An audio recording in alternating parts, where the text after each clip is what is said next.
નમસ્કાર, આપ જોઈ રહ્યા છો નેશન પ્લસ ન્યૂઝ. હું છું આપની સાથે હેતલ ભગત.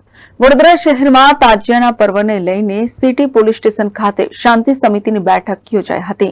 વડોદરા શહેરમાં તાજિયાની સ્થાપના કરવામાં આવી છે, ત્યારે શહેરમાં તાજિયાના પર્વને લઈને સિટી પોલીસ સ્ટેશન ખાતે શાંતિ સમિતિની બેઠક યોજાઈ હતી.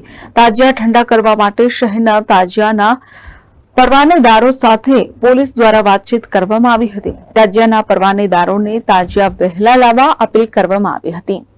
સમિતિની જે બેઠક યોજવામાં આવી હતી એમાં કયા પ્રકારના નિર્ણયો લેવામાં આવ્યા? આજે સિટી પોલીસ સ્ટેશનના અંદર શાંતિ સમિતિની જે મિટિંગ લેવામાં આવી છે એના અંદર પોલીસ દ્વારા જે નિયમો પાલન કરવાના છે નિયમો પાલન કરવા માટેની વાતો થઈ છે.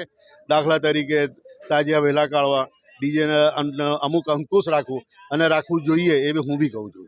બીજી વાત છે કે કોઈ પણ જાતનો ધક્કા મૂકી યા કોઈ પણ જાતની તકરાર કે એવું કંઈ ના થાય એનું ખાસ ખ્યાલ રાખો, એની બાબત પર ચર્ચાઓ થઈ છે. કેટલા વાગ્યા સુધી વિસર્જન પૂરું કરવામાં આવશે એની કોઈ માહિતી? ભાઈ જો એ તો આપણા પરવાનેદારોને મારી રિક્વેસ્ટ છે કે બને એટલા વહેલા તાજિયા તળાવ પર લઈ આવે. કેમ કે તાજિયાનું તળાવનું પાણી ઠંડુ થાય છે અને કે છોકરાઓ અમારા જે તાજિયા ઠંડા કરનારા છે એ લોકો સવારથી લઈને રાતના 1-1 વાગે 2-2 વાગ્યા સુધી તળાવમાં હોય છે. એનું વિચાર કરીને તાજિયાદારોને મારી રિક્વેસ્ટ છે કે તાજિયા વહેલા લઈ આવે. પોલીસ દ્વારા માહિતી આપવામાં આવી હતી કે સોશિયલ મીડિયા પર ખોટા મેસેજ ફેલાવનાર સામે સાયબર ક્રાઇમ સતત નજર રાખી રહી છે. પોલીસ દ્વારા 10મા ચાંદના દિવસે તાજિયા ઠંડા કરવામાં કોઈ તકલીફ ન પડે તે માટે રોડ રસ્તા પર સ્ટેજ ન બાંધવા અપીલ કરવામાં આવી હતી.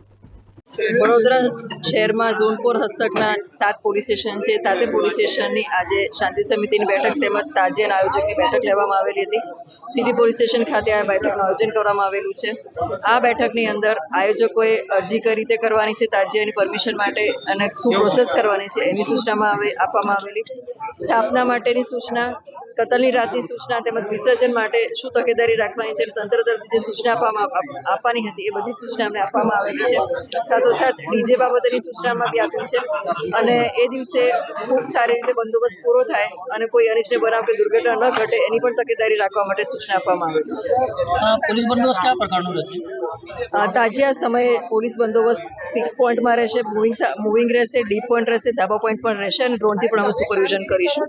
સોશિયલ મીડિયા ઉપર જે અફવાઓ ફેલાવે છે એના વિશે શું માહિતી? સોશિયલ મીડિયા પર અમે આજથી જ ચાંપતી નજર રાખેલી છે અને કોઈ પણ એવી કોઈ પોસ્ટ હશે જે વાયરલ થશે તેની પર સખતમાં સખત કાર્યવાહી કરવામાં આવશે. અને શાંતિ સમિતિના સભ્યોને પણ આ બાબતે સૂચનામાં આપાવેલી છે કે એમના ધ્યાન પર એવું કંઈ આવે તો અમારું ધ્યાન દોરે જેથી અમે કાર્યવાહી કરી શકીએ. Bureau report, nation plus news, Vadodara. સમાચારોના સતત અપડેટ મેળવવા માટે અમારી નેશન પ્લસ ન્યૂઝની યુટ્યુબ ચેનલને સબસ્ક્રાઇબ કરો, બેલ આઇકન દબાવો અને જોડાયેલા રહો ફેસબુક, ઇન્સ્ટાગ્રામ અને ટ્વિટર પર.